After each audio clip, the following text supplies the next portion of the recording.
following show is controversial and contains content you may find offensive. Listener discretion is advised. 98FM. This is 98FM's Dublin Talks with Adrian Kennedy. Tuesday morning, Tuesday, the 13th day of June 2017. Good morning, Dublin. How are you today? My name is Adrian Kennedy, and this radio programme is 98FM's Dublin Talks. We are here until midday today, and if you want to watch the programme, we are on Facebook Live on facebook.com/Adrian K and Jeremy D. Facebook.com/Adrian K and Jeremy D. If you'd like to watch the programme live, you can do it right now. Facebook.com/Adrian K and Jeremy D. Coming up on this morning's programme, amongst other things, we'll be hearing about a shop on the north side that won't allow teenagers into their deli to basically hang around. We're going to be finding out why they're doing that. And a lot of you might understand why this shop is doing that, because a lot of you might also believe that teenagers hanging around can be an absolute pain in the arse. Intimidating even. We'll talk about that a little bit later on. We're also going to be hearing about the fact that this is a shocking story actually in the paper today. I didn't realise it was this bad. 2/3 of us are now either obese or overweight. 2/3 of us are obese or overweight. And that's a real shocker to me now, I have to say. I didn't think it was 2/3. I knew there was too many of us with a bit of weight on, but I didn't think it was 2/3. Anyway, we'll talk about that later on. All that and much more between now and midday today. I'm Adrian Kennedy, and that man there is Jeremy Dixon. No, that's the best intro I've ever been given. Can I have that intro again, please? Can you have what intro? That intro that you just gave me. I'm Adrian Kennedy, and this man is Jeremy Dixon. Yeah, thanks for bigging me up here. Good, yeah. Here, we need to get WD-40 on that. Listen to the squeak off that. Anyway, we've lots to get through between now and the end of the show, including you've a story for me about something you witnessed yesterday. Well, let's get the important issues out of the way. That is the important issue. No, that is an important issue, but we have something to give away to you, the listener. Oh, I forgot about that. Yes, indeed we do. Yes, we have. You have it there in front of you. I printed it out for you. There's nothing more I can do, really. We've teamed up with 98FM's Best of Dublin winner for Best Restaurant, Ruby's Pizza and Grill. They are Sword's best kept secret. Now, you don't have to say until we said it, but they'll also be opening soon beside the 3 Arena. Now, we have dinner for 2 to give away for Ruby's Pizza and Grill. That's it, basically. If you happen to be a caller during this section of our programme, you could win yourself that voucher from Ruby's Pizza and Grill. Anyway, what did you witness yesterday? Well, I want you as well to let us know. You let us know and we'll let Dublin know. What is the worst thing or most dangerous thing you have ever witnessed on an Irish road? Or any road, for that matter. On the M50 yesterday, driving along, minding our own business, doing 100k, and there's a car beside us. It's a van, Northern Reg van, and I noticed that he's driving erratically. So we pull up beside him in the next lane to see what's going on, and realise, well, what do you think the driver was doing? That he was swerving all over the place? He was... I don't know what he was doing. He was doing he was shaving. He was having a shave. Oh, how could you shave while you're driving your car? That's impossible. You can, of course you can, with an electric razor. No. Duh. I do it all the time. Nope. It wasn't shaving then. You've had a shave while driving? Yeah. Really? I actually have a razor in my car at all times. Probably very dangerous. No, not really. Well, now, it was a close shave because he nearly knocked me off the road, so it was a close shave, but he wasn't shaving. Guess again. I don't know, because I'm after guessing shaving, so... Well, if you want to have a look at the photograph, I'm posting the photograph right now on our Facebook page, which is... Facebook.com/Adrian K and Jeremy D. This is a photograph that you will see of a, what's it called, a van or something like that? A Jeep, an SUV. A Jeep, an SUV, taken on the M50, and the driver is driving or reading a newspaper while driving his car. Couldn't believe it. Now, what do you make of that?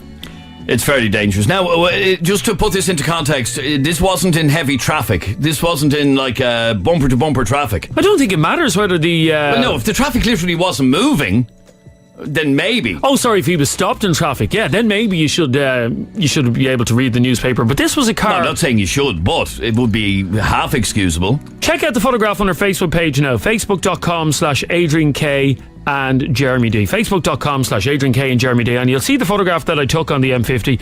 As I said, this photograph was taken doing 100k on the M50, just heading up towards the M1. And it shows the driver. Will you explain what you're looking at in the photograph there, Adrian? Well, it'd be just as easy for you to explain, but it's a man basically with his with a newspaper on the steering wheel of the car. Yeah. Couldn't believe and it. He's reading the newspaper, obviously, as he's driving his car.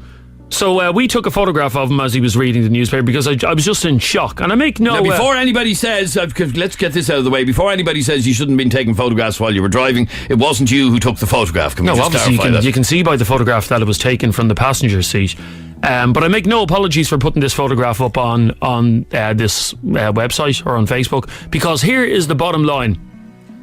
This motorist, in my opinion, is as dangerous as a drunk driver, if not more so. Because a drunk driver, at least a drunk driver's looking at the road. How can you read a newspaper on your steering wheel while doing 100k on the M50? Well, you can't. Okay, let's call a spade here. You can't. We want you to text or WhatsApp us right now on 0877 98 98 98. What is the worst thing you've ever seen as you drive along Irish roads? Okay, text or WhatsApp us on 0877 98 98 98. 0877 98 98 98. What is the worst thing you've ever seen while driving on Irish roads? But this person that was driving the SUV, what was going on in their mind that they thought this is a safe thing to do? To place a newspaper, driving on your newspaper on the steering wheel and reading it. You cannot read a newspaper while driving a car and expect to be safe. No, I don't think you can. And I'm sorry, either. When you become an asshole, and that's what this person is, if you want to drive a car in your own garden, around in circles, blindfolded or reading a newspaper, that's fine. But when you take to a public road, you are taking my life, you're putting my life at risk, you're putting my child's life at risk, my whole family's life at risk, and anybody else who's driving on that road. It's baffling, isn't it? Yeah, it absolutely is. The photograph has to be seen to be believed. You won't believe it. Our Facebook page, facebook.com/Adrian K and Jeremy D. Northern Reg SUV on the M50 doing 100k, and he's reading a newspaper. Text or WhatsApp us right now, 0877 98 98 98. What is the worst thing you have seen on Irish roads? Dave, you're on 98FM. How are you, Dave? Morning, lads. Morning, Dave. Morning, How Dave. are you? How are you? Not too bad, yeah, and yourself? Good, thanks, Dave. I'm angry, Dave, after what I witnessed on the M50. It's shocking. You see some total idiots, all right. I was driving the M50 one day and I seen the lad reversing down along the hard shoulder back to a turn that he missed to turn off. Sorry, he was reversing onto the M50? Yeah, he was. When you're going up the M50 and you take your turn it was actually on the left. You take the turn to the left, but he was actually reversing up the hard shoulder where he had missed the turn off to the left, so he could go up to the left again. And that, oh my God, yeah. Well, I have actually seen that myself. To be honest, Dave, I have literally witnessed somebody, going past the turn. And then discovering that I'm after making the turn and then pulling in and reversing back. Yeah. What I've noticed as well, I don't know if either of you have noticed this, the worst offenders on our roads, I'm sorry to say this, are Northern Reg cars. They drive and the reason they are is because they think they can get away with it down here, just like we think we can get away with it up there. And I think we can still. I know they were talking about, does anybody know the answer to this? They were talking about, say, if you get stopped by the PSNI up the north. Cross-border control, is that what you're talking about? You get penalty points, they apply down here. But I don't know if that actually happened. I know they were talking about it happening, but I don't know if it actually came to pass. Maybe somebody can answer that question. Hang on, this a-hole driving on the M50 that was swerving and could have killed me and my family, are you saying if the guards pulled him over they couldn't have done anything? No, I think they can, but if they issue penalty... For example, I got a parking fine in the north, up in Belfast about 2 years ago. Yeah. Got loads of reminders in the post about it, but I never paid it. And there's nothing they can do about it. Oh, really? Yeah. Now, apparently they can impound your car up north, but that hasn't happened either. So... there's nothing they can do. And why? How did you park illegally up north? My park on the Joints Causeway or something No, like that? I paid for my parking, but the payment ran out, and I got a parking ticket. And yeah, I was done for it. But I haven't paid the fine, is what I'm trying to say. Have you ever read a newspaper while driving your car? Hello, Dave? Who me? Yeah. Yeah, Dave. Have you ever read a newspaper while driving the car? No, I haven't. No. I honestly don't know how you could. How could you, like? But you see, actually, I've seen people reading books as well. Reading a book. Reading a book, so it's not uncommon, like. Now, you see, like I said, I can understand maybe if you're driving along the Merrion Road in the evening when the traffic's not moving at all. It's just at a standstill. You're at the level crossing or whatever, but certainly not driving at 100 kilometres an hour driving on the M50. No, definitely not. Thanks, Dave. Yeah, no matter. Text or WhatsApp us right now on 0877 98 98 98. What's the worst thing you've ever seen, the most dangerous thing you've ever seen on Irish roads? And we have a voucher for Ruby's Bar and Grill, or Pizza and Grill, in Swords to give away, and they are opening very soon beside the 3 Arena. Now, Leon has commented on her Facebook page and said, and this is Leon, I'm sick of us explaining this. We explain this at least once a week on the show. How is it that you get into trouble if you're using your phone while driving, but Gardaí do it all the time? Will you explain, Adrian, to Leon? When the law on the use of mobile phones was brought in, the emergency services, which include An Garda Síochána, were excluded from the legislation because they need to be able to use their phones. That's the argument, and that's the law. So a guard can pull you in, can do you for talking on your mobile phone, can get you a fine and penalty points, and then he can hop into his car and he can ring his wife and say, I just pulled somebody in and did him for using his mobile. And he can legally use his mobile phone. What guard is going to ring his wife when he's in the middle of work and say, how are you, Janice? It's Paul here. Just did a fella for a penalty. How are you, Paul? How are you getting on in work today? I just did a fella for driving with his mobile phone. But the point I'm trying to make is the guards are allowed to do it. He can get into his car and he can use his mobile phone. They are exempted from the law, as are all the emergency services. And there you just heard a new word that was made up on the radio. Which was? Exempted. Exempted, yeah. It's not a word. That is a word. It's not a word. It actually is. Exempt. No, exempted. Not a word. Check it. It's not a word. It is. Terry, you're on 98 FM. How are you, Terry? Hiya, fellas. Now, Terry, thanks for calling the show. After today, you're exempted from ringing the show. You can never ring the show again, okay? You're exempted. Hang on. Wait. No, Terry, you're exempted. I'm serious. What do you want to say, Terry? Hang on, excuse me. There is a sentence I'm after. Stop shouting. I hate when you correct me and you're wrong, okay? That happens all the time. This is from online, yeah? Yep. It can be used in the following context. They were exempted from paying tax. Okay? I never knew that was a word. So there. Sounds like it shouldn't be a word. But it is a word, so don't you dare correct me and that try has to be make... like an Urban Dictionary or something like no, that. it's not an it's not an Urban Dictionary. Terry, do you feel like you've just walked in the middle of a marital row? I feel like that all the time. There's nothing worse, by the way, can I just say, on a separate marital note. row? No, but I have them all the time. There's nothing worse, Terry. Do you have friends who are in a relationship and argue in front of you? Yeah. Oh, there's nothing worse. Yeah, there is nothing worse. I agree, yeah. I'm sorry, if you are in a relationship and you're having issues or whatever, you never argue in front of other people. We were at a gig a couple of weeks ago with another couple, and this couple, they're engaged. They shouldn't be, by the way, because they can't get on for more than 24 hours. But we were at a gig with this couple who were engaged, and they spent the whole gig rowing with each other and calling themselves horrible names. Really? Yeah. In front of you? In front of us. They literally had a row in front of us. No, keep your rows till you get home. Keep your rows. Anyway, Terry, what's the worst thing you've ever seen on the roads? Last week, I was up in Belfast on Monday night, and on Tuesday, on the way back down to Dublin on the Belfast Road, there was a woman to our left, and she was actually on her iPad. She had her iPad up on her steering wheel. Lovely. And she was watching EastEnders, and she was doing over 108. I think it was 108 kilometres an hour. But sorry, firstly, how do you know she was watching EastEnders? Because I seen the introduction, you know, the start, the music at the start. Right, so you were able to see that. Yeah, we were right beside her, like. So there she is watching EastEnders on her iPad, sitting Sorry, on how do you watch EastEnders on an iPad? You can stream the BBC. I didn't know you could do that. Well, if you're up, where was this? On the way back there, we were on our way back down from Belfast. Yeah, so you can stream the BBC up north. You can stream RTE here, Jeremy. Hello, welcome to... I've never Hello. Welcome to That's 2017. knocking to say hello. I better answer the door. I didn't know you could stream TV on your iPad. Of course you didn't know that at all. I think it might have been the omnibus. It doesn't matter what bus it was. You can stream you can stream live television, Jeremy. Welcome to 2017. Okay, yeah. Sorry, that's bizarre. I didn't know that. This is the same man, by the way, about 6 months ago who had never heard of Airbnb.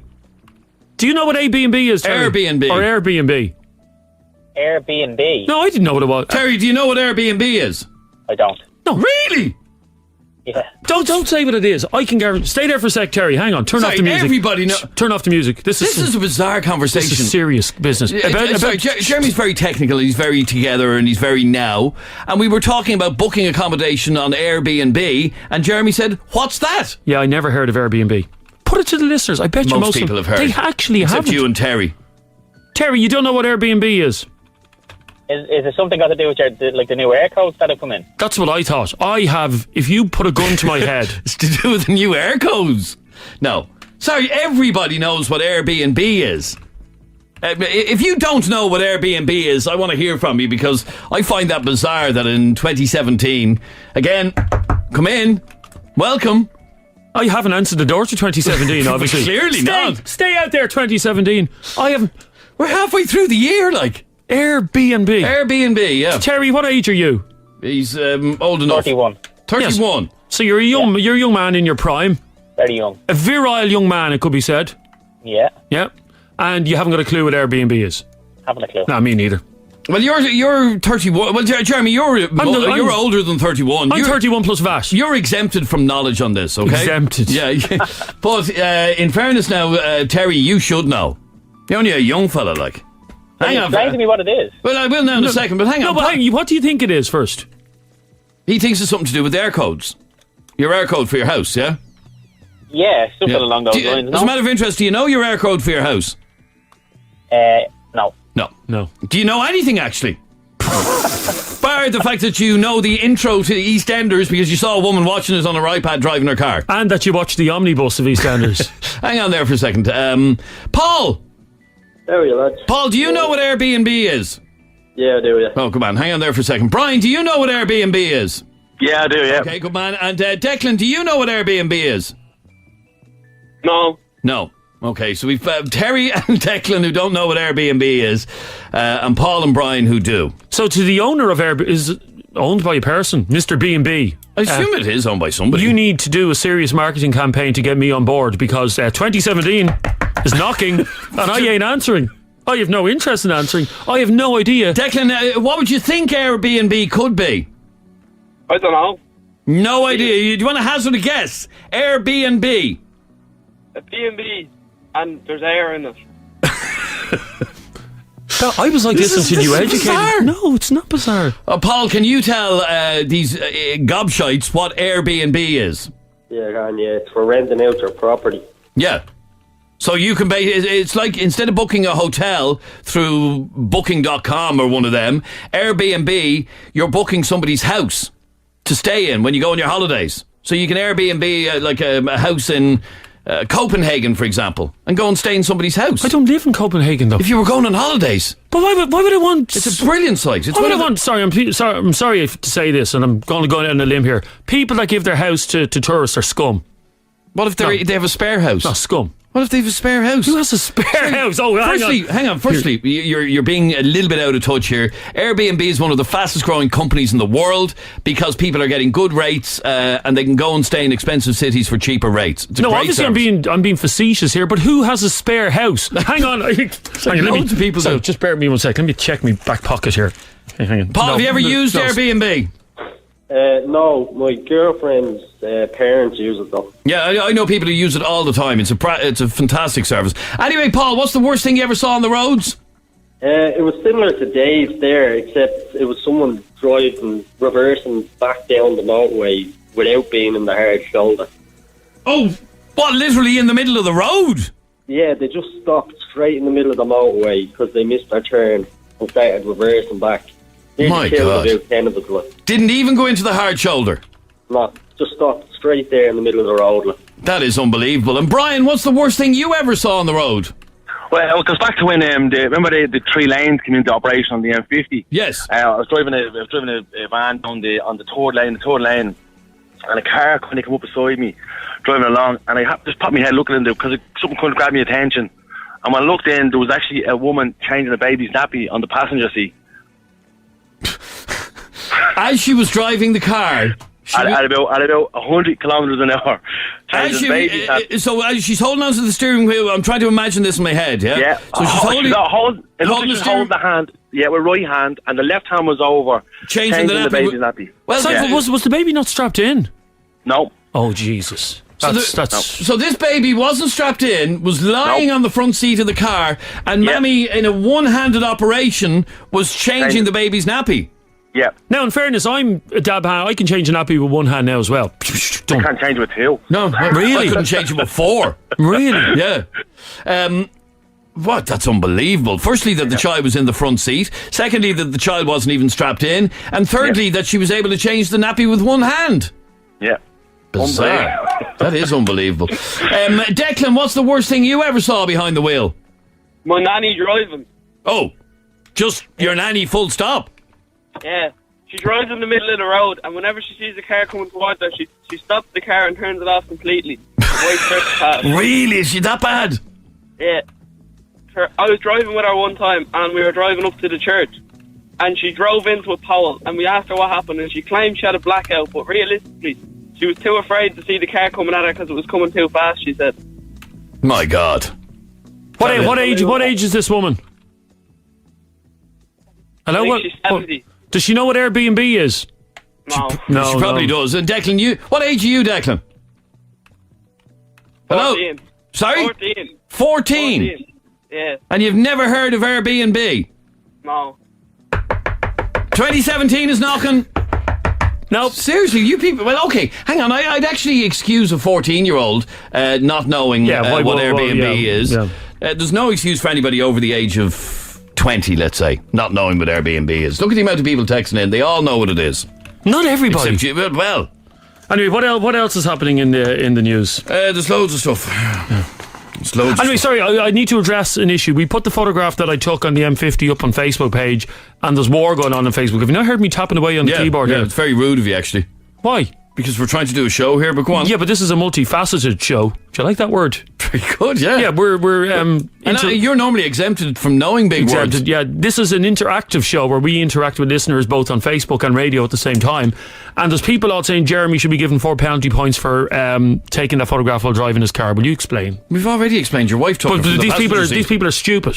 You're stupid. Your wife took the photograph from the passenger seat of the car. Yes. As you can clearly see. Cars have passenger seats. It's not illegal to use your phone from a passenger seat of a car, you ticks. Oh my God.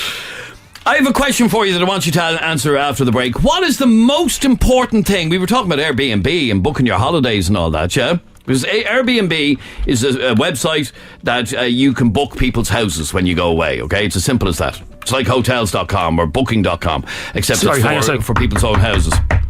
It's me knocking on the marketing department door of Airbnb. Hello, Airbnb. My name is Jeremy Dixon. I'm 36 years of age. And Really? People lie in marketing all the time. Hello, marketing Airbnb. I'm Jeremy Dixon, 38 years of age, and I've no idea what your company does. Please inform me. I've just told you. I know I knew before the show came on because you told me last week. Anyway, what I want to ask you is, what is the most important thing that you look for when you're booking a holiday? Now, is it that the place has a swimming pool? Or is it that the place has a nice bar? Or that it has entertainment? Or what is it? What is the most important thing that you look for when you're booking a holiday? Because no cockroaches. If it says cockroaches in the brochure... But it's not going to say that. What? It's never going to say that. It might. Includes cockroaches. No, it's never going to say that. Cockroaches extra. Okay, what is the most important thing for a hotel that you're staying in to provide for you to book it, basically? Okay, so the one factor that says It's a defining factor when you're booking a hotel. Okay, it has that. Excellent, I'm going to book it. So is it a swimming pool? What is it? Because 40% of people in this survey have said they have to have this thing in a hotel, or it's a deal breaker. If they don't have it, they don't book it. Is a room service. Text or WhatsApp us right now on 0877 98 98 98. 0877 98 98 98. Quick break, we're back in a sec. If it's happening in Dublin, we're on it. 98FM's Dublin Talks. Good morning, Dublin. This is 98FM's Dublin Talks. I'm Adrian Kennedy, and he's Jeremy Dixon. So what is the most important thing for you when you're booking a holiday? What is it for you?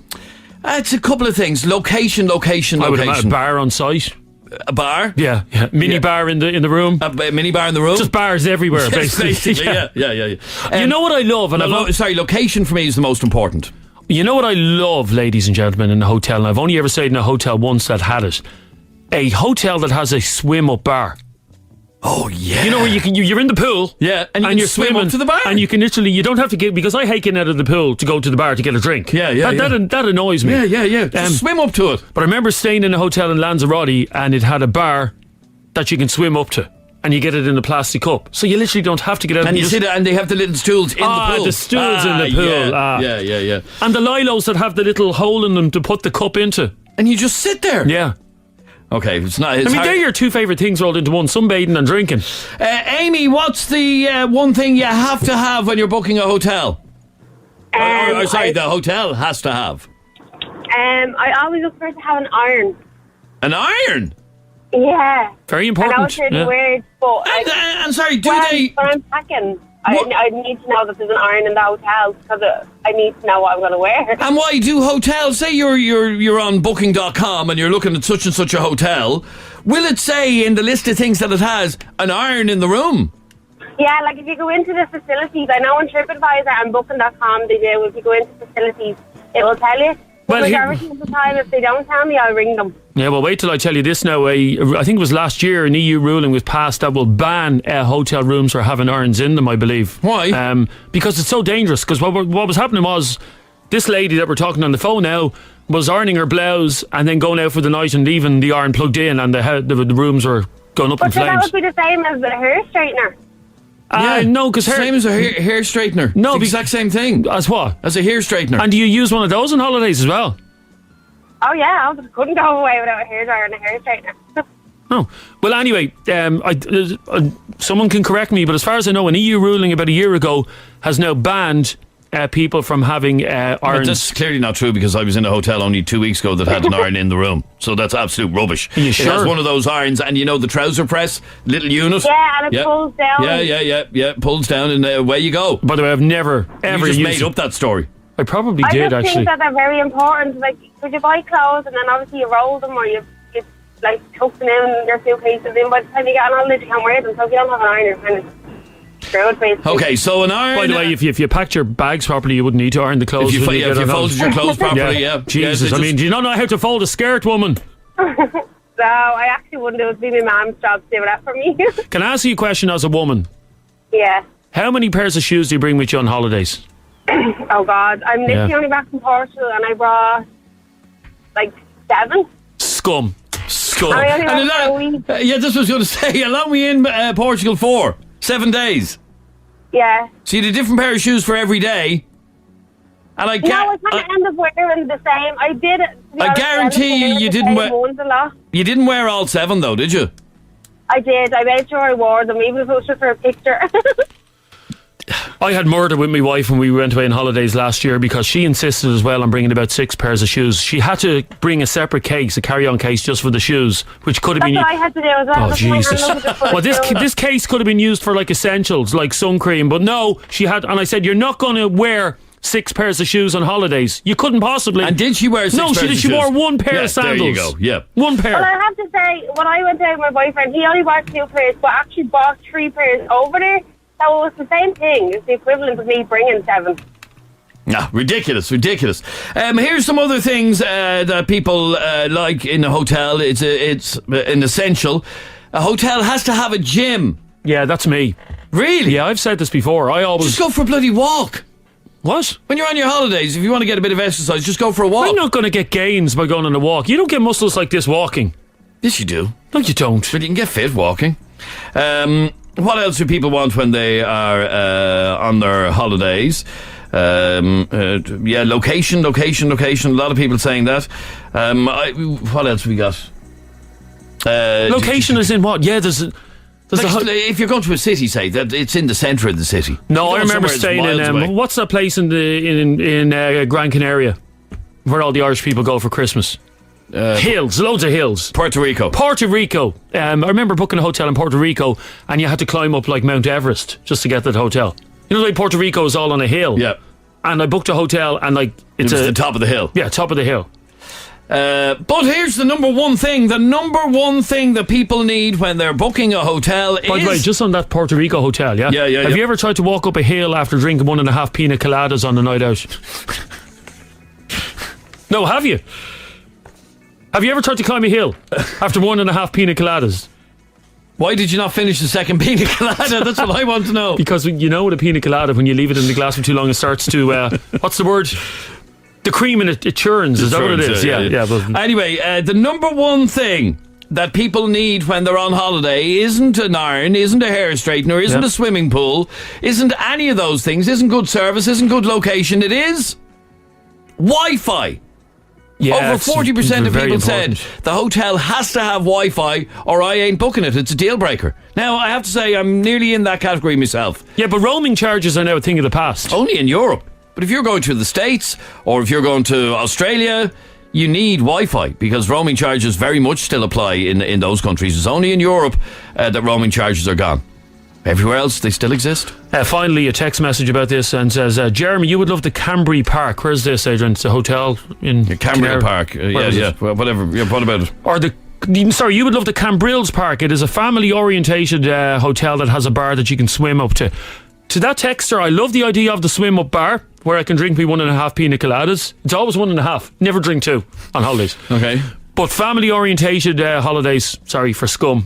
I don't do family-orientated. I don't go to family-orientated holidays. Well, what are you going to do with your child? Never take him away. I just don't like family-orientated. So what are you going to do with your young fella? Take him to cathedrals? No, I'm saying we don't. As a rule, the Dixons do not do hotels that have like kids clubs and all that. No, I'm sorry. So what's going to happen with little Dixon? No, we bring them to hotels that are adult hotels. Yeah, I hate family oriented. Annie, when I look up a brochure, yeah, poor child, and you open up the brochure, and it says this accommodation is family orientated. No, sorry, it was fine before you had a child. Oh no, even now when we have the child, I don't want to be around children on holidays. Hate them, pups. Have you ever tried to have a lovely swim in a pool when those kids playing with... But it's okay for your child? Yeah, absolutely. I hate family-orientated hotels. So say if there's other people in the hotel that hate that as well, and your child is swimming around. And if my child's a good child. He's not, he's rambunctious. I don't know what that word is, but I'm going to look it up, and if it's bad, I'm going to smack you. Anyway, family, you won't see Jeremy Dixon in a family-run hotel. This is 98FM's Dublin Talks. On the way after the break, find out why a shop in Dublin has banned teenagers from its delicatessen. The show getting Dublin talking. 98FM's Dublin Talks. Good morning, Dublin. This is Adrian Kennedy for Tuesday's Dublin Talks at 98FM. If you have a local story that you want to highlight on this programme, please feel free to get in contact with us.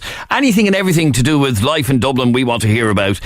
You can send us an email. Our email address is dublintalks@98fm.com. dublintalks@98fm.com. You can also send us a private message on our Facebook page, facebook.com/Adrian K and Jeremy D. If there's anything that you want to bring up on the programme that's going on in your world here in Dublin. Now, the reason I mentioned that is we have been contacted by a listener about something that is an issue for them. They've spotted a sign in a deli counter in a shop here in Dublin that says over 18s deli customers only may sit on these seats. Okay, that's what the sign says. Over 18s deli customers only may sit on these seats. So you have to be over 18 in order to eat at the deli counter in this particular store. And let me go to Adam. It's your girlfriend that contacted us about this. Yeah. Why was she so annoyed? Because no one underage or under 18 could use the deli or something like that. Yeah, no, that's what it says. Good to the deli. Over 18s, Deli customers may only sit on these seats. Yeah. That's what the sign said. But why would she have had an issue with that? Why did it bother her? Because we were in there yesterday with a little brother and sister, and they're under 18, and they said to get up, like. So even though you and your girlfriend aren't under 18, are you? No, we're over. Okay, but so were they not allowed to sit with you? No. Did you go to sit down and were told to get up? Yeah. So what exactly was said to you? Just said that under 18s are allowed to sit here. Under 18s are not allowed to sit here? Yep. And were you asked to leave, or were you asked for for the two younger ones to leave, or what? I just got up and left. Oh, you just got up and left. But so did they say to you specifically, these two that are with you can't sit there? Yep. So all four of you got up and left? Yeah, we did. And then you took a photograph of the sign? Yeah. Now, I assume this steady counter in this particular shop, which is in Raheny, isn't serving alcohol or anything, is it? Honestly, I haven't a brace. Right. But I wouldn't imagine they do. I'm trying to think what reason they might have for not allowing over or under 18s to sit. But you were annoyed about it, and that's why you contacted us. Yeah, that's the one, eh? Okay, now Ronan Morris is the owner of Mace in Raheny, which is the shop in question. Ronan, why aren't under 18s allowed to sit at the deli in your shop? The sign is actually on a good morning to both of you there. Good morning, Ronan, yeah. The sign is actually on the outside window, and it relates to some outside seats we have outside. And while the sign is there, the rule is never really enforced unless the people sitting on it are becoming unruly or messing around. Okay, so the sign which is in, I have a photograph of the sign which is in the shop window, you're saying refers to the seats outside the shop? Yes. Okay. Yes, it does, now, Adam, were you sitting on the seats outside the shop? No, the ones were outside the shop. You were inside the shop? Yep. And you were asked to, you were told that over 18s or under 18s can't sit on those seats inside the shop? That's the one. There's no seats, there's no sign inside the shop. It's on the window, though. It relates to the seats outside the shop. It's on the window looking... There's no seats outside the shop. Wait, there's no seats outside the shop. There are seats outside the shop. No, there's not. They was there last night. They're taken in at 6 o'clock. So hang on, Adam. What time were you there at yesterday? I can't recall. I was only off work, so it would have been about 5. About 5? Yeah. Like, we can look at it on the CCTV. Like, I find it very hard to believe that if you were with 2 young kids that you were asked to leave. But if you were asked to leave and you were with 2 young children, I apologise about that, and we look on the CCTV. But the sign relates to the seats outside, and we have had a lot of trouble. As I said in my email, Adrian, we have had a lot of trouble with young kids, teenagers, at the weekends, causing trouble. But that's what I was about to ask you, Ronan. Tell me about the sort of hassle. Your store is Mace in Raheny. It's beside St. Anne's Park. That's correct, yeah. And you've a particular problem with antisocial behaviour or just rowdy teenagers on a Friday and Saturday evening. Yes, yeah. Once Easter kicks in, it can happen from any time, any of the weekends. That St. Anne's Park is a great attraction for your golf, your pitch and putt, and everything else, and walks. But sometimes the teenagers can congregate there, and they'll come looking to come into the store, possibly rob the store, look for drink, look for adults to buy them drink. Okay, so just generally... One particular Saturday, we'd between 60 and 80 teenagers outside with a music system on wheels, causing terrible disruption. Obviously, we phoned the police when that happens. In this particular evening, there was no police available. And we just had to close the store. But really? It was that bad? This was only a couple of weeks ago? Yeah. I have it on CCTV. We can send it to you. The antisocial behaviour from these teenagers outside your store was so bad that you had to shut the store down? Yeah, we just shut it an hour earlier. The Saturday after Easter at 9 o'clock, we normally close at 10. But like I said, as I said in my email, the sign is there so that we have a way out if teenagers start messing or start acting to go, throwing their food around or just sitting there, sitting on tables and so on. So it's just really there as a precaution. And I find it hard to believe if you were in the store yesterday and you were actually asked to leave if you had 2 children with you. But I can check that up on CCTV. Yeah, and like I said, Ronan, we'd appreciate if you did, because they did contact us, and it was actually his girlfriend who initially contacted us. Now, he's gone off the line, but it was his girlfriend that initially contacted us, sent us a photograph of the sign, and we're just trying to find out why you have the sign there. But what you're telling me is that the sign appears outside your Mace store in Raheny, on the outside window, and applies to the seats outside. But you're saying that the seats only stay there until the early evening? They only stay till 6 o'clock. Like, we've a test centre. We've the Raheny test centre beside us, and I don't know if you remember when you did your own test, maybe Mum or Dad went with you, and Mum and Dad will have a cup of coffee, they'll sit down, they'll read the paper, they'll have a smoke outside. You're doing your test for half an hour, and it's a great attraction, a great help to the store, and a great help to the people that are doing their test, because up to about 2 years ago, before we put it in, you'd have half a dozen parents that are sitting in their cars walking up and down the footpath. So we just said we'd add something to the store to help them, or whatever, you know. Okay, how many seats are you talking about? We have 3 seats outside. We only have 2 tables. At the moment, we've only 1. Okay, but we are getting a big revamp done, and we're getting a whole new seated area done. BWG are spending a lot of money on our store in Raheny, so we're getting it totally revamped over the next month or so. But I'm disappointed your colleague or your listener has gone off the air, because I'd like to chat to him in person and see. Okay, what happens, we will put you in touch with him, Ronan. But yeah, you can give me the details by mail. That's fine. Yeah, perfect. Okay, we'll Katie will get in touch with you straight after the show and put you in touch with them. But as regards, and I want to have a general conversation, and obviously not specific to your store, Ronan, but generally you have had, because I know this is a big problem with an awful lot of stores and an awful lot of customers as well, you have had such a severe problem at times with antisocial behaviour outside your store that you've had to shut your store down. Yes, yeah. What time would you normally close at? 10 o'clock. 10 o'clock. But you've been forced into a situation on one occasion or on a number of occasions? Only one occasion this year. I think there was but that's primarily because the guards couldn't even come down. Yeah, when there was too many, it was unsafe for my staff and unsafe for my business, so it was just easier to close the door. Until they all dispersed, and then we actually locked up early that night anyway. We didn't reopen. Okay, so you've had to put up a sign saying teenagers, the sign says over 18s, Deli customers only may sit on these seats. That's what the sign says. You stand over your sign, you find it hard to believe that somebody might have been asked to leave yesterday with younger under 18s with them. But in terms of, what is your feeling, Ronan, just with regard to teenagers hanging around like this? Now, when I hear of 60 or 70 teenagers hanging around outside your store, that has to be an absolute nightmare. Do you know St. Anne's Park? I do know St. Anne's Park, yeah. Right, okay.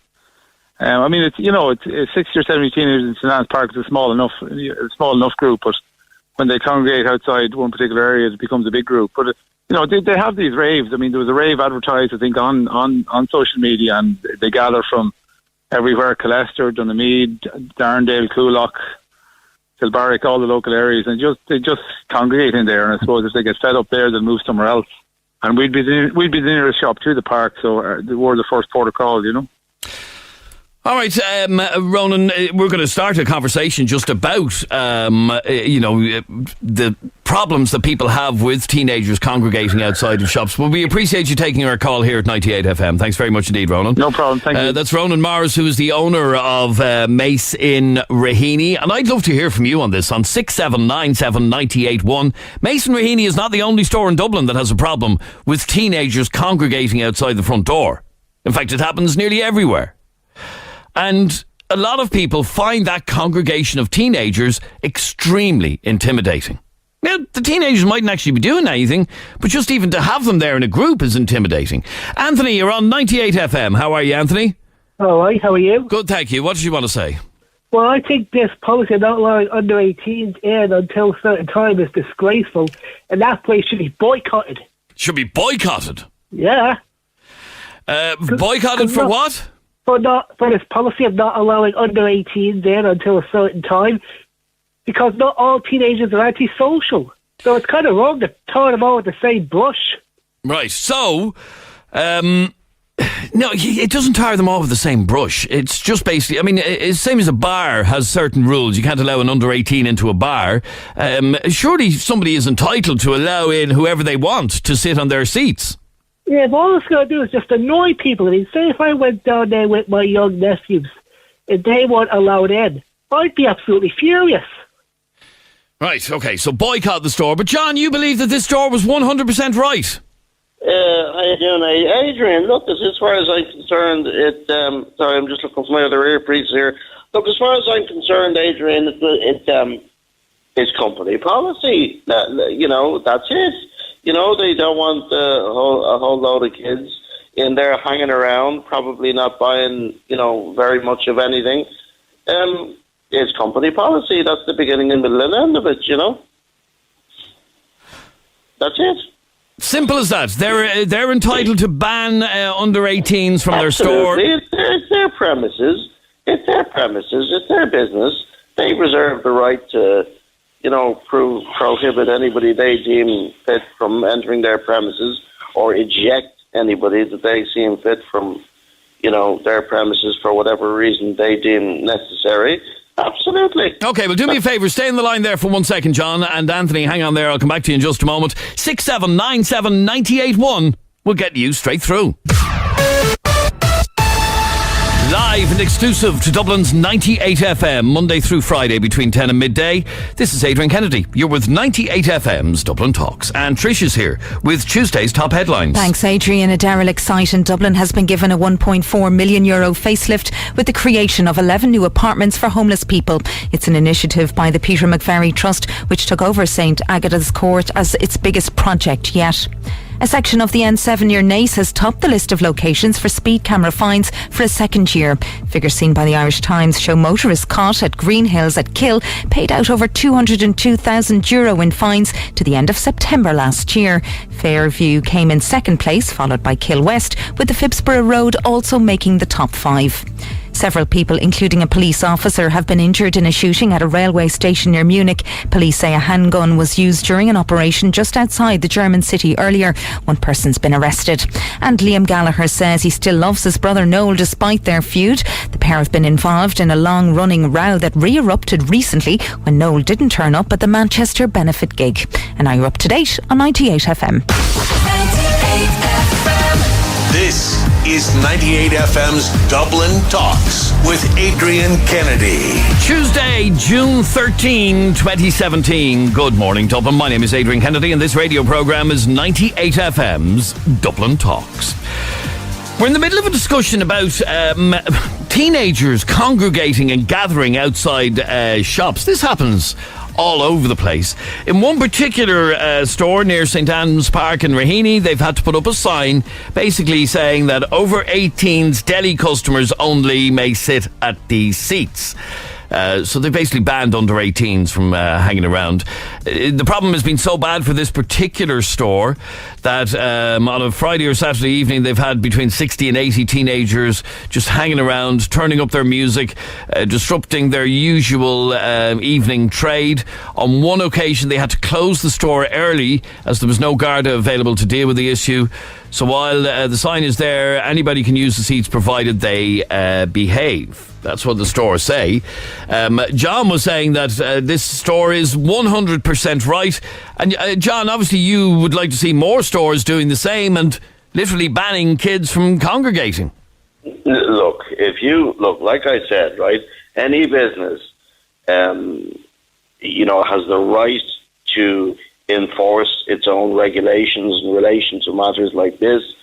If you have, you know, traffic of kids congregating in or around your business, they're not, strictly speaking, they're not availing of the services that your premises provides, and they're basically they're taking up seats, then you have the right to prevent entry or prohibit any, you know, of you know, undesirable people that you consider, you know, you don't want in your establishment. You know, that's you know. What Anthony was saying, Adrian, what I'm basically saying is, right, the management reserves the right to refuse entry to anyone they deem. Okay, well, Anthony, it's as simple as that. Management reserves the right to refuse admission to whoever they want. Well, but John's saying the same thing if this person wanted people banned who are black or who have a different religion. Then couples, will he say the same thing in that regard? Well, John, would you think it would be fair to bar people who are black who had a different religion? Of course you wouldn't. What does this have to do with somebody who's black or somebody who's of a different religion? It's a fair question. You said the management was right to ban people. You don't want it. It's nothing to do with what. It is. It's to do with a bunch of. Hang on a second. It's nothing to do. You're not making any sense whatsoever. It's a bunch of kids. We're talking about a bunch of underage kids here who are basically using a premises to congregate and basically. But not all underage kids do this kind of thing. And this will just tick off parents of kids who can't bring their kids into the establishment. It'll just tick them off. Well, okay, stay there for 1 second. Anthony believes it's discrimination to ban teenagers. I'd love to hear from you on 6797 981. You can text or WhatsApp us 0877 98 98 98. Here's the question. Is it discrimination to ban teenagers from a store? Text yes or no to 0877 98 98 98. Simple as that. Text yes or no to 0877 98 98 98. Is it discrimination to ban teenagers from a store? That's the question. Particularly when there were, somebody just texted in a second ago. It is intimidating trying to get into a store surrounded by teenagers who block the entrance. And Anthony, I don't know if you've ever experienced this problem of teenagers hanging around outside shops. It can be very intimidating. Well, I haven't experienced that kind of problem because I've never seen this type of ban thing put on. It's just absolutely shocking. And like I said, what if parents have children with them and they can't bring them into the store? That will just tick these parents off. All right, hang on for 1 second. Billy, you're on 98 FM. How are you, Billy? Yeah, grand, not about it. Yes, I was listening to John. And yes, I understand the problems with the teenagers. Like I said, I wouldn't be a fan of the teenagers now myself in the last 20 years, whatever, the way people are growing up. But what he's doing is discrimination. I worked around the corner from that place for 18 years in the pub in the village, one of the pubs in part of my career as a barman. I know the place well, but regardless whether I know it or not, it's discrimination. And if a traveller came into the pub where I worked for the 18 years around the corner and I refused him, I'd be done for discrimination.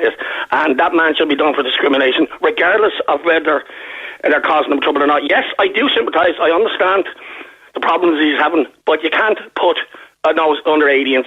That'd be like me saying no travellers allowed in the pub or no whatever, guide dogs or whatever. You can't. It's discrimination, pure and simple. It's pure and utter discrimination. Yes, absolutely, 100%. And under the Equal Status 2002 law, it's discrimination. Is it though? Is it discrimination? It is, Adrian, because I'm just at the saying, I was a barman myself, and there was a law came in, and it's in the hall. I won't mention the pub I worked in, but it's not Manny Raheny. Worked in one of them for 18 years, and in the hall there's a sign up above saying Equal Status Law 2002, and you read it, and it explains you can't refuse anybody under religion, creed, and whatever ethnic background, stuff like that. It was more or less brought in after. But hang on, but you can refuse somebody based on their age. You can. I've no problem with him refusing them. But you can't put signs up like that. That's the point I'm making. You can refuse them. He couldn't get the guards. I sympathise with him.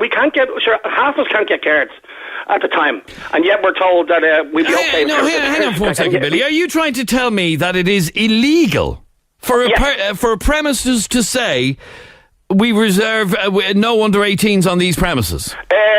I don't know about it's legal it's to discriminate. That's the point I'm making. It's discrimination under the law at the moment. I'm wondering if anybody can confirm that for me. Would he put up a sign saying no travellers allowed? Slightly different thing, though. No, it's not, Adrian. It's discrimination. Full stop, Adrian. Okay, but hang on. But that's exactly the question that I'm asking you, and I'd love to hear from you. Just simply text the word yes or no to 0877 98 98 98. Is it discrimination for a shop to bar under 18s? Well, they're not barring them from the shop. They're barring them from the seats at the Deli. Text yes or no to 0877 98 98 98. 0877 98 98 98. I'd love to hear from you on this and let me know whether or not you do think it's discrimination, which Billy does. Paul, you see this happening all the time at your local store? All the time, yeah.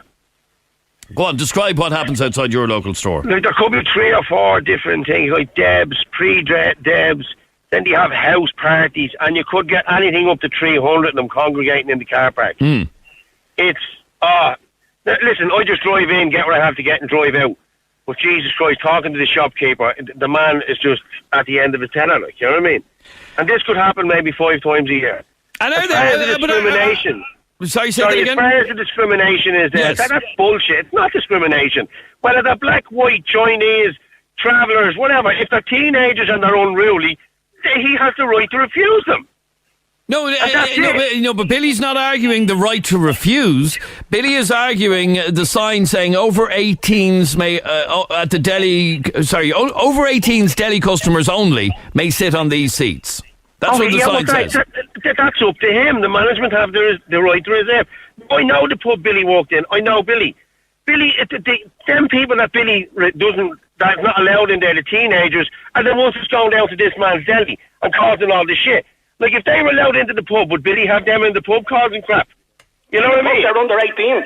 Exactly. So they're getting pushed out to this man's shop, and this man is dealing with it the way he can. No, but hang on, if the travellers, excuse me, come into the... But why do you keep talking about travellers? It doesn't matter whether they're travellers, they're black, they're white, they're Chinese. You can't put up signs, you're missing the point. You can refuse I'm not missing the point. Well, hang on. In 1920s fucking New York. Mind the language, mind the language. No blacks allowed or no Irish. No, the man turned around, he can't get guard response, so the easy option was to put up a sign. So everywhere that can't get guard response, like the local deli that you're talking about, your own one, so they put up a sign as well. And what about up the decent under 18s? Why should they not be allowed after playing around the pitch and putt in St. Anne's? Why should they not on a hot day go and get a bottle of Coke and roll and sit outside? Okay, hold on a minute. I'm sure this man is not refusing under 18s that are unruly. I'm sure he's refusing people that are acting the gobshite outside. And Paul, let me just clarify that is the fact, okay? Here's the statement that the shop issued. I just want to read it again, okay? It says, with regard to the sign, it is there out of necessity, but is not really enforced unless we have issues with teenagers. Exactly. The man is not, that's not discrimination. You can't put signs up, Paul. You're missing the point. It's illegal. Of course you can. Go and look and let the law. It's illegal. Come here, I tell you, I lived in Donemead beside you, Billy. We weren't allowed to congregate around Donemead shopping centre with signs all over it. Yeah, but you were asked to leave. Yeah. You're asked to leave. And there were signs over it, no loitering, no teenage loitering, no anything. And we just got on with it. Instead of being all politically correct now. Right, so we get away from the traveller thing then. What happens if we put a sign up saying no Romans then? We don't do that. You can't do that. You can't put signs up in this day and age. It's teenagers. It says teenagers. It doesn't say what ethnic, what anything they are. It just says teenagers. Teenagers, yes. And okay, and it's unruly teenagers. Hang on, Billy. It says hang on. His statement again says this sign is only there out of necessity, but is not really enforced unless we have issues with teenagers. It's still, I understand, they should be able to deal with them, and if you can't deal with them, you can't just put signs up because you can't deal with them. Like, if I can't, all the times I dealt with unruly customers, what do we do? Close early because the police can't come and help me deal with the unruly customers? I had to deal with them myself. All right, hang on there for 1 second. John, you're on 98FM. How are you, John? How are you, Adrian? John, you also believe that this is absolutely discrimination? Yeah, absolutely. And just on that point there about the statement, it's all right coming out and making a statement trying to backtrack, Adrian, but that's not what's written on his front window.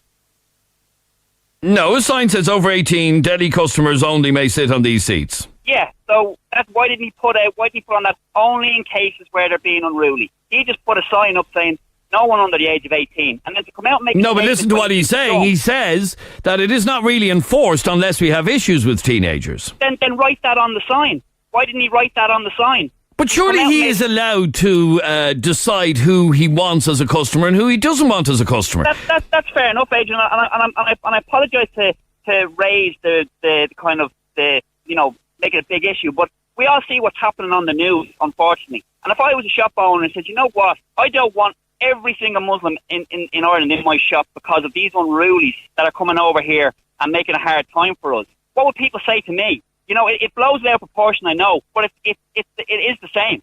I don't know if it is the same. It is the same, Adrian. I don't think it is the same. No, it is the same, Adrian. You are brandishing an entire group of people because of a few.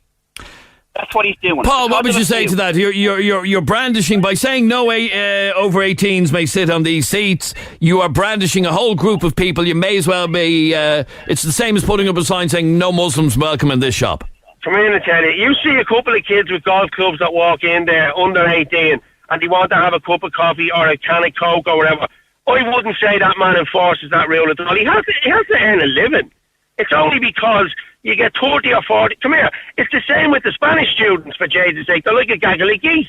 You can't get into a shop with them and they're not buying anything. They're just congregating there to talk. Put up a sign saying no Spanish then.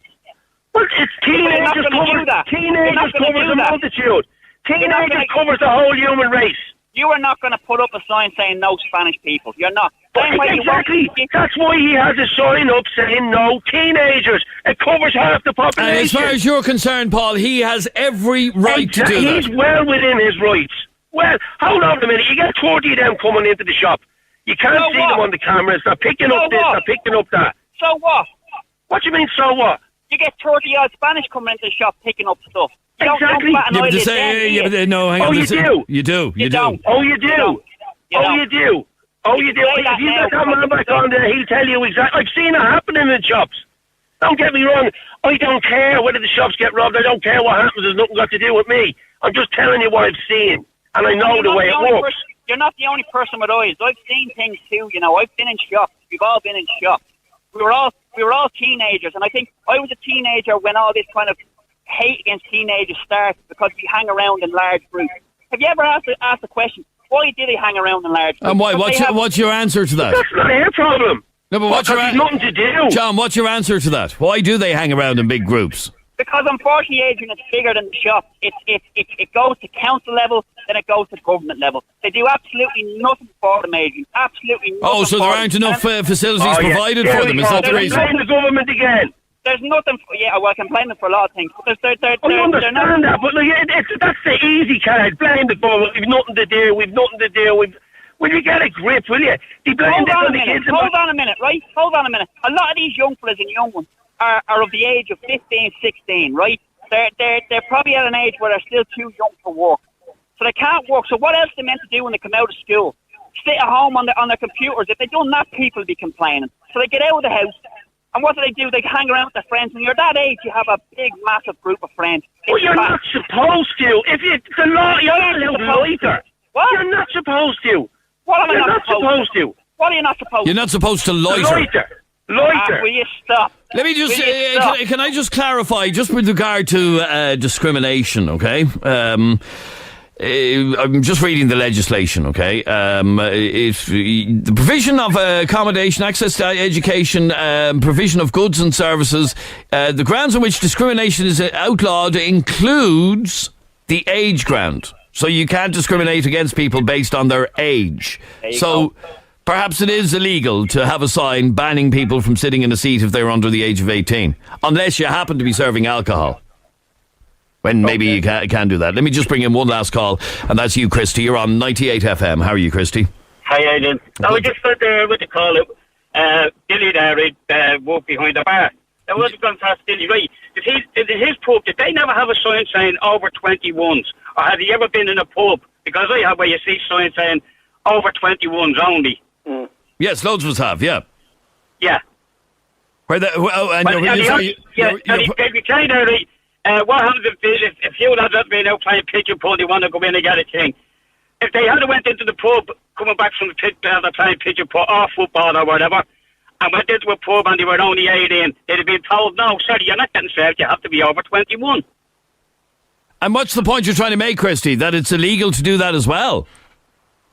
Yes, it is so. It is illegal. Mm. Because I know of a chap who actually won a case. I think he got a grand hour actually, something, but he actually won a case against the pub because they told him he wasn't getting served because he wasn't over 21. And he won the legal age limit for drinking. Is The 18, legal age yes. limit for Yeah. drinking is 18. So in other words, Billy, the point he's making is, pubs feel they have a right to discriminate Can I against reply- people. can I reply to Yes, that? go Yeah. on. Yeah. Yeah, well, I personally myself, I always served anybody that's 18.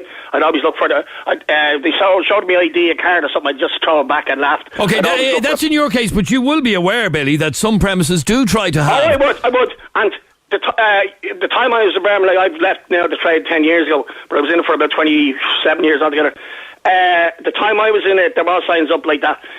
I don't know about the law then, but I know any pub that says over 21s now, like you just read out the law there, are breaking the law. And that's why I says your man, what he's doing, even though I agree with him because of the anti-social stuff, he's breaking the law. You can't put up signs discriminating. And any pub like that gentleman saying that has 21s are breaking the law as well. And that's not surprising that your man won his case because, as I just said, it's against the law. Okay, so you believe that the same rule applies. It is against the law for a shop to discriminate against teenagers. Most of our listeners actually believe it is discrimination as well. Jeremy's here with messages coming in on text, on WhatsApp and on social media. Well, there's one text, the first one that says, you can't ban somebody because of any characteristics, i.e. religion, disability, skin, age, travellers, etc. Of course you can't. Your nightclubs will not, as we've been discussing, will not allow. There are nightclubs that are over 21s. Is that discrimination? To have an over 21s nightclub? Yes, according to what Christy was just saying. He says he knows of somebody who took a case against a bar that refused to serve him because he was under 20. He was under 21. Yeah, I mean, the law is in Ireland you can drink over the age of 18. I think the problem here, says Kevin, is that the sign was written wrong, and had it been written properly, maybe people would understand. No, Kevin, I don't see a problem with the sign, do you? In what it says. It's pretty simple what the sign says, isn't it? It's fairly straightforward, yeah. In the estate I live in Tala, there is a local shop. I won't name the shop, but regularly in the evening time, it's surrounded by teenagers playing music. It can be very intimidating for a woman on her own going in to do her shopping, but the owner of the shop will do nothing about it because he's afraid of the gang. I would imagine it is. If you're a woman I know if you're a teenager hanging outside a shop, you may not think there's anything wrong with it, but a woman on her own having to walk through a group of 20 teenagers, that can be quite intimidating. It is very intimidating, to be quite honest. This man is just protecting his business, says Alan. He's doing what everybody would do. It's clear that these teenagers are ruining his business, so what else can he do? The guards are useless. And a final text message, is this no different than shops putting up photographs of shoplifters? Do shops do that in Ireland? Some do, yeah. I remember a couple of years ago, I can't remember, there was a town in Ireland and they got into the shops in this local town got into awful trouble because what they did was they put up photographs in their windows of known Roma shoplifters. Now these were just Roma and members of the Roma community who had been caught shoplifting in their shops, and they put up, and this might be a conversation for another day, they put up posters in their shop windows saying, this Roma is a known shoplifter, don't let them into your shop if you see them there. And of course people were crying racism, the whole lot. So it's 6 of one, half a dozen of another. This is 98FM's Dublin Talks. I'm Adrian Kennedy. We're here till midday today. We've all seen the countless healthy eating adverts on TV and the heaps of healthy food available in every store throughout Ireland. So why is it that shocking figures released today show that almost 2 in 3 Irish adults are either overweight or obese?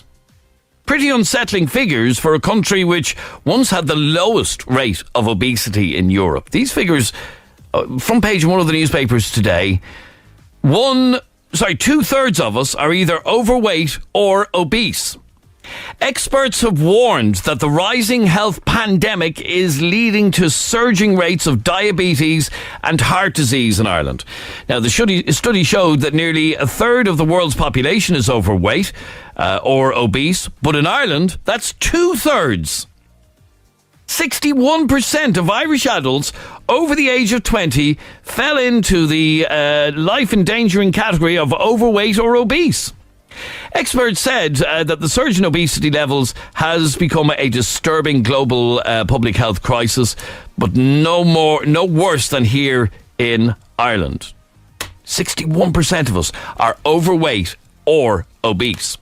So what we want to know right now on 98FM's Dublin Talks is, how is it that people are still overweight or obese? Now, with all of the healthy eating TV adverts currently being played, and with a huge range of healthy foods available in every single shop in the country, our question to you is simple. Is there any excuse for anyone being overweight or obese, or is it just down to complete laziness and pure lifestyle choices? I'd love to hear from you on 6797 981. You can text or WhatsApp the programme 0877 98 98 98.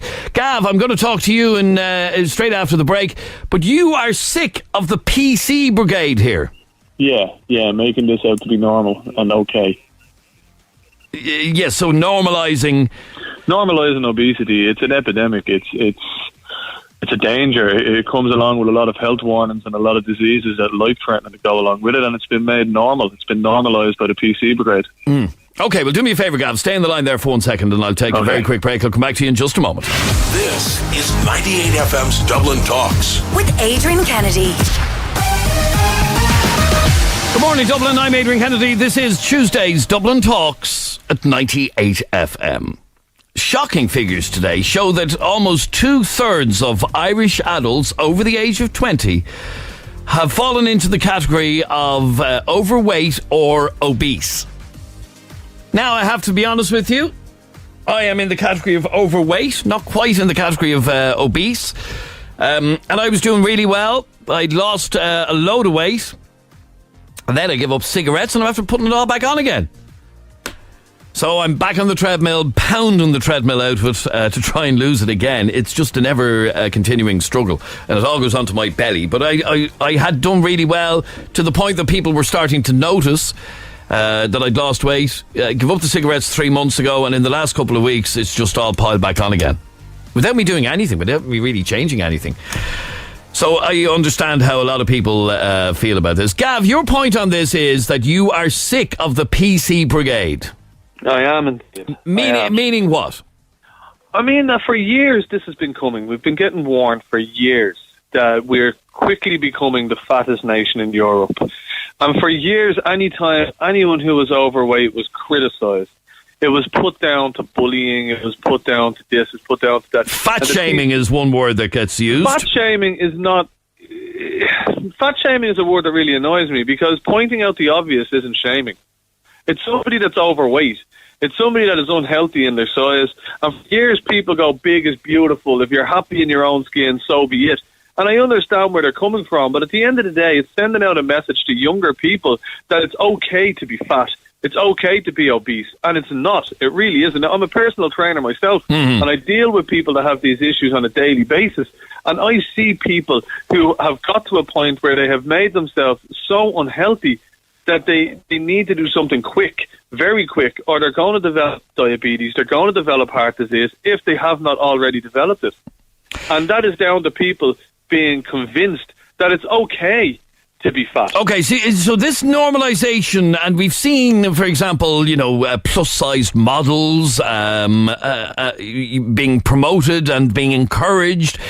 We've seen, maybe the better word is to use is more normal-looking models that are more in tune with the way people look today. But you believe that this is all normalising being overweight? Absolutely. Look, people don't normalise anorexia. And that's on the other scale, that's on the other end. Anorexia is a disease which is extremely unhealthy that leads to life-threatening disabilities. Now, obesity is exactly the same, just on the other scale. So why don't we introduce and normalise anorexic models? Get them down to size zeros. And it's exactly the same. But here you see the problem is it's out and out laziness. And it's people going, well, it's easier for me to say, oh, I've been fat-shamed, than it is to get on a treadmill and to actually lose the weight. It's easier for me to complain that somebody is bullying me for being fat by pointing out the fact that it's unhealthy and dangerous to be the size that I am. And I'll just complain about that, because that's easier than it is for me to diet and to lose the weight. Okay, so when we hear figures that say that 61% of us are overweight or obese, you're arguing that there is no excuse for this. They're on a very, very tiny scale, there are certain people out there who will have medical issues, and this is minuscule. Yes. 61% of the Irish population do not have medical issues that cause them to be fat. Okay, so where it is perfectly okay for somebody, and I've given them up in the last 3 or 4 months, cigarettes that is, it is perfectly okay for somebody to say to me, don't smoke, it will kill you, it is not a good thing for you to be doing for your health. You're saying we need to normalise saying the exact same thing to people who are overweight.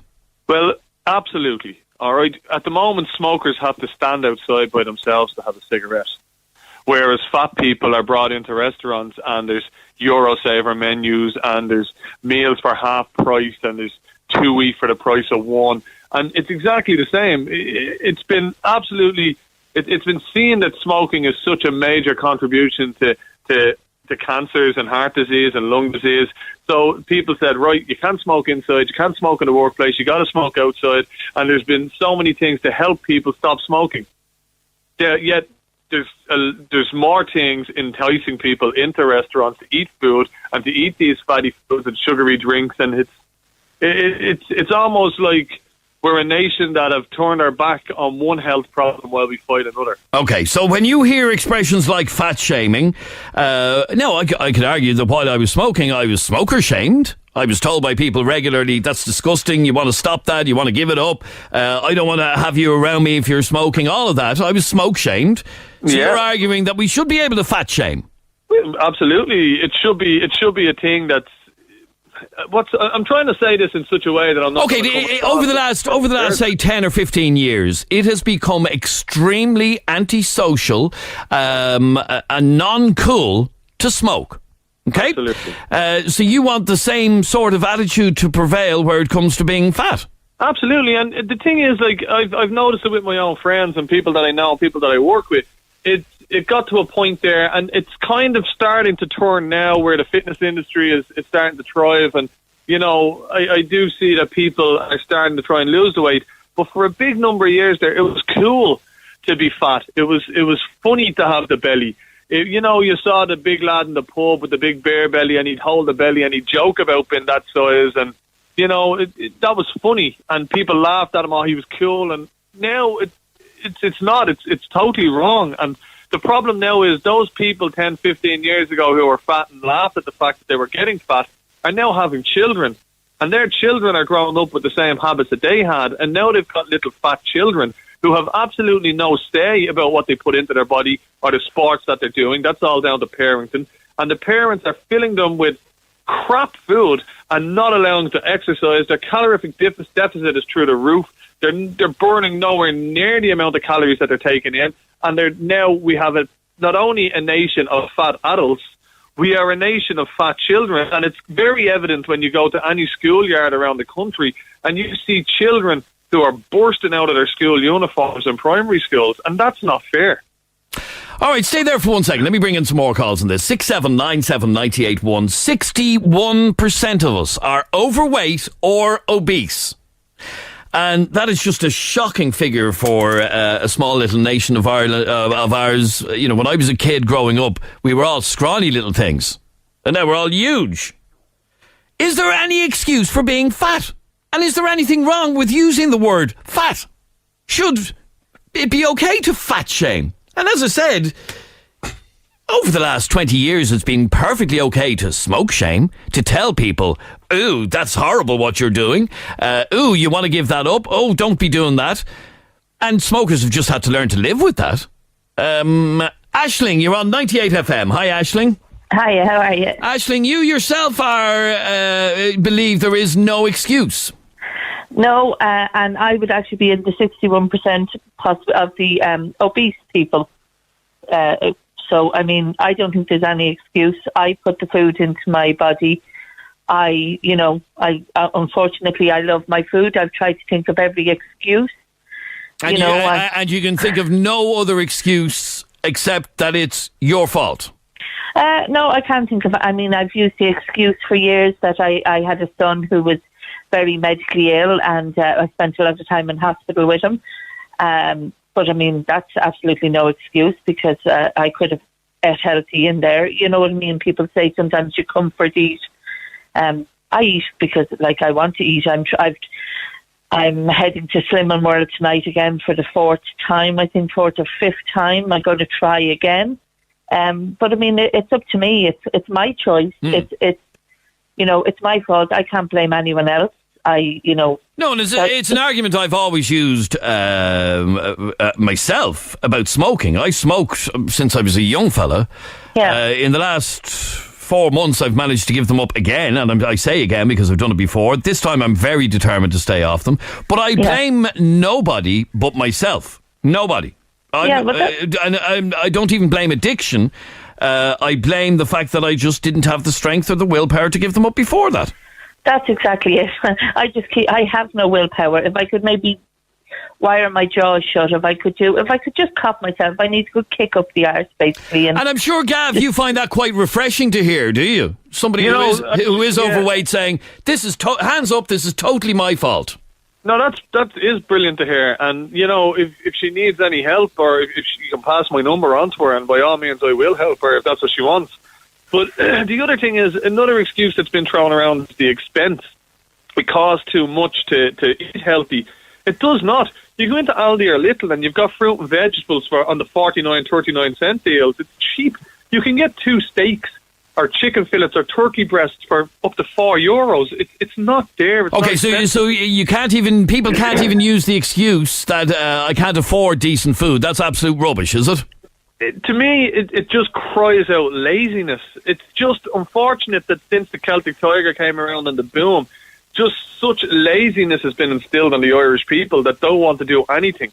They just want to be able to eat what they want and sit down, don't exercise, get fat, do the same to their children, and that's meant to be normal. It's not normal. It's not okay, Aisling, let me ask you, I mean, I can speak from personal experience over the last couple of months. Now, I'm being lectured in my ear here that there's no correlation between giving up cigarettes and putting on weight. Like there's no tomorrow. I'm being shouted at in my ear here.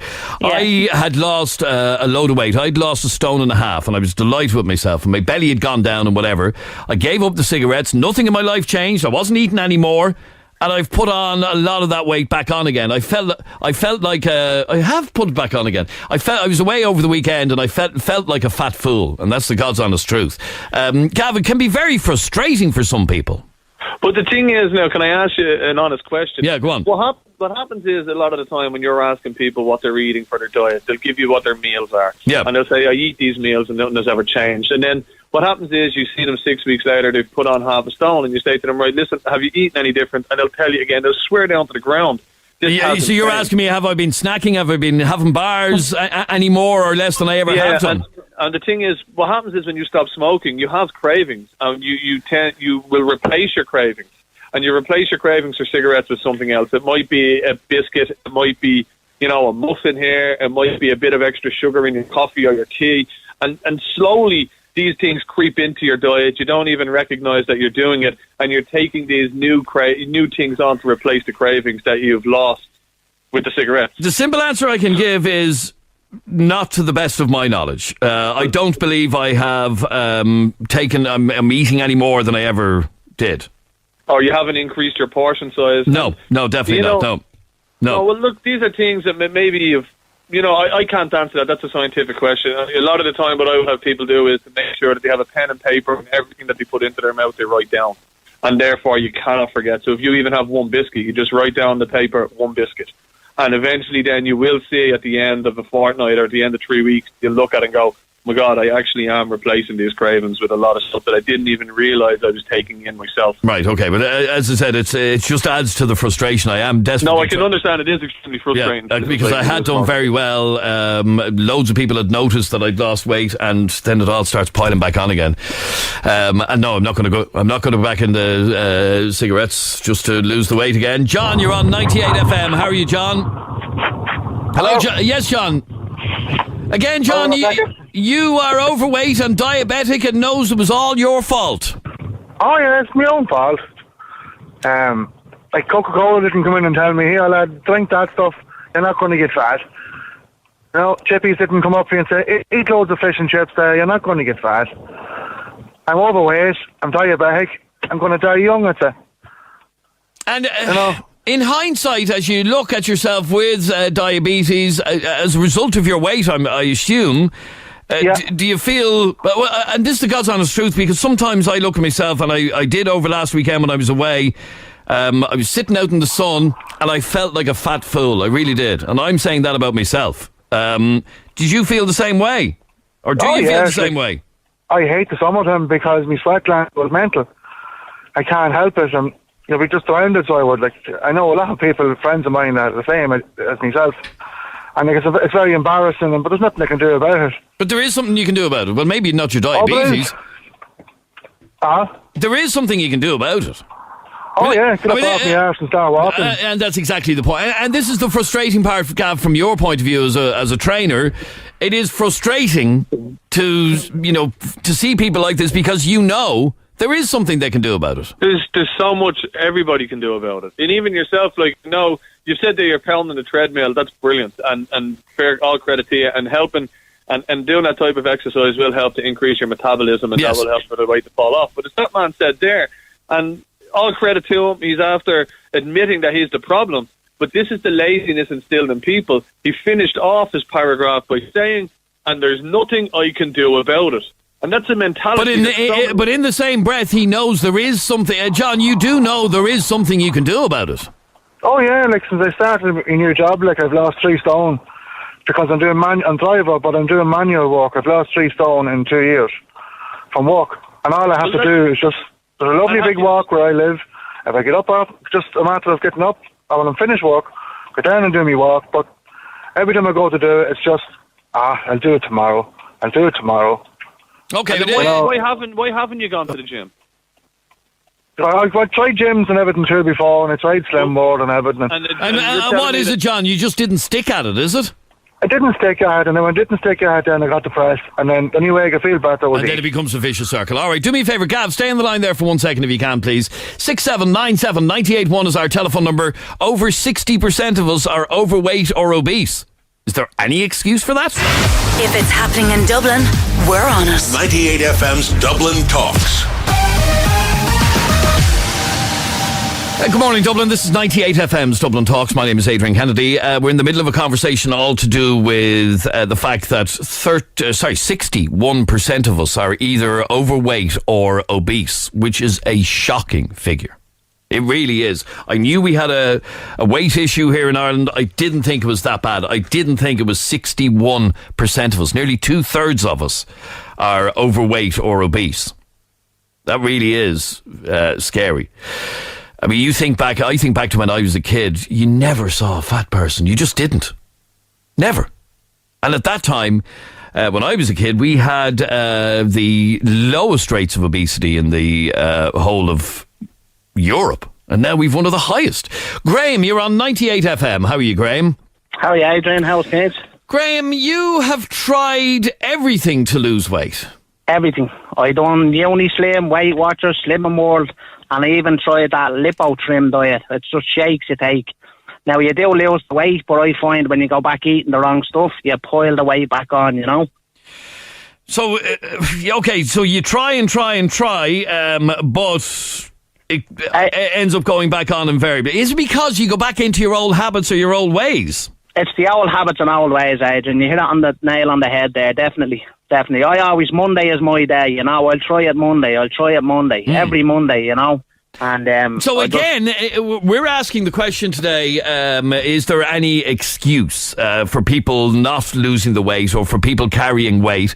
And we heard from Gav, he was saying in a very rare case, yes, there's a medical reason for it. You're saying that you've tried everything, but you still realise that it's totally down to you. It's me. It's just totally me, yeah. I mean, if I go to lose the weight, I lose the weight. If I don't, I won't. Do you know that way? So it is me, 100%. Gav, do you understand how, some people try and then kind of get fed up? Yeah, but if something's working, why stop? I don't understand this. Look, we're all designed the same. We're all born on the general scale, and I know there's people born with disabilities, but the majority of us are born the same. We're not born fat. We're not born unhealthy. We're all born the same. So me and that lad there, we were born the same. Now, I'm 6'2" and I'm 15 stone 2 pound, and my body fat is at about 8%. Okay? I wasn't born like that. The reason I'm like that is because I eat healthy and I train. Now, you've said to me there that you were on diets and they worked for you and you lost the weight. So if it was working, why stop? Why go back on your diets? If it's something that you really want, and laziness, to me, that sounds like laziness. Oh, I'm doing something great. It's working. I've had enough. I'll just get fat again. And that's what you're doing. And that to me is just out and out laziness. Out and out laziness, Graham. Hey, he's right. I agree with him. I'm not disagreeing with him. I just need something, Adrian. I need, as I say to you, I haven't drank in 15 years. I haven't smoked in 9 years. I have really good willpower. And I would like, say, a 7-day menu done out for me that I could go by and I'd be able to keep doing it, you know what I mean? It's the foods, like what foods do you eat, what foods do you not eat, which is the right foods, which is the wrong foods. Graham, That's my problem. Can I ask you a question? Yeah. Right, I want you to just answer me honestly, right? I'm gonna list. You're saying there you don't know the foods to eat and the foods not to eat. I'm gonna list out a few foods, and if you can tell me whether you think they're good or bad, and these are just a handful of foods, right? So takeaway pizza. Do you think they're good or bad? Pizza's bad. I don't eat them anyway. Well, no, but right. So here's the other side thing. Broccoli. Would you say broccoli is good? That's good, yeah. Right, so to me, you've got a fairly basic knowledge of what good foods and bad foods are there. So for someone, you're telling me you need a 7-day, no, you don't. At the end of the day, you know yourself, and don't tell me you don't. You know yourself that you're not meant to be eating deep fat fried foods, processed foods from McDonald's, Burger King, fast food restaurants, chippers, takeaways. You know yourself the fizzy drinks and the sweets and all them, they're bad, yes? True, yeah, 100%. And you know yourself now, if I was to say to you, am I teaching you anything new here by saying to you, lean chicken fillets, lean turkey breasts, a steak every now and again isn't bad. Green vegetables is along the lines of broccolis, beans, sprouts. They're all good, yeah? Yeah. So you know. So you do know. And there you've just said there on the radio, you need people to give you out a 7-day diet so you know it's good or bad. You already know. And that's but you can't. What I'm saying to you is, you can't. I know I eat chicken fillets, I eat turkey breasts, but I'm stuck where I'm kind of eating turkey breasts with potatoes and veg every night. You know what I mean? It's like the same. There's no change in it. Do you understand? You know, it's very easy to change it. Then, you write it out yourself, okay? The way I work it out in my diet is, all right. Every morning, it's very simple. A healthy, high fibrous, slow release carbohydrate, so the likes of a good oaty porridge or something like that. That's healthy. It'll keep you hungry. It'll keep you keep you full for longer. All right. So in the morning when people are eating high sugary foods, what's happening is the foods are burning up so quick in their system. Even the likes of a Cocoa Pops, or they're having these cereals like a Sugar Puffs, or even a muffin or a sandwich, because bread burns quite quick in the system. So what's happening is people are having these for breakfast, and they're burning up within an hour, and then they're hungry again. So they're eating more crap, and then they're hungry again very quickly. Whereas if you eat something that's a slow release carb, but if you go on to the internet and Google it, you'll get all the answers you want. Okay, so there is an answer for everybody, or unless you have some chronic medical condition.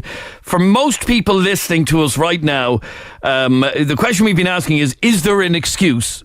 There isn't really. The way things are with the internet now, every answer is 30 seconds away. You want to know what's good to eat for breakfast, man, all you got to do is put into Google, what is healthy for breakfast for weight loss, and you will get hundreds of answers. Yeah, of course. At Okay. your fingertips. All right, let me just bring in one last call. Angela, you're on 98FM. Angela, you yourself are overweight, and you blame nobody but yourself. Absolutely nobody else's fault but mine. Nobody else's fault. It's not in the genes. It's not. My father is a 71-year-old cyclist, and he cycles 50, 60 miles a day as a spin. So it's nobody's fault. Anyone but yours. Who says, and what is it? Is it down to the fact that you don't eat well, or that you don't exercise? I don't eat well. Now, what I have done is I have joined the gym, and that's it. That's it. It's the kick in the arse I need. I joined the gym, and I've always wanted a puppy. I'm separated now the past 6 months. I've got my puppy. So between the gym and going out walking, that's my arse in gear. But along with that, as everyone says, my biggest downfall is sweets. So you know that there's no point in me trying to sugarcoat this. You know this is all your fault. All my fault.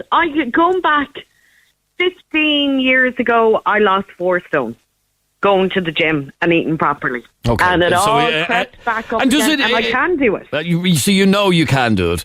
Gav, before we wrap up, I'm going to let you get a little plug in for yourself. Where do you work? I work for myself. You work for yourself? Are you based in a gym or? No, well, I will. I'll work out of several different gyms. I do a lot of programming work for people, and I do a lot of dietary information for people. So if anybody does need any information, I have commented on your page. It's Gav O'Hagan is my name, and just send me a PM, and I have no problem helping anybody out that needs to be helped. Well, fair play to you, because I do understand that losing weight is difficult. I'm not saying that it's not difficult, but what I am saying is people's attitudes really need to change. And not only for themselves, but for the future generation, because children... And for people, Gav, sorry to cut across you because I'm actually out of time, but for people who, and we've had a few calls on saying, I did do it, I find it frustrating that it all came back on again, your argument obviously is, don't give up. No, you can do it. You've proved to yourself you can do it, so just keep doing it. All right, Gav, good to talk to you. You've been very interesting to listen to. Thank you very much. All right, if we leave it at that, thank you for joining us. We're back with you again tomorrow morning, 10 a.m. Have a great Tuesday. See you tomorrow. Dublin Talks continues now on Facebook and Twitter. Contact the show 24 hours a day on 6797 981.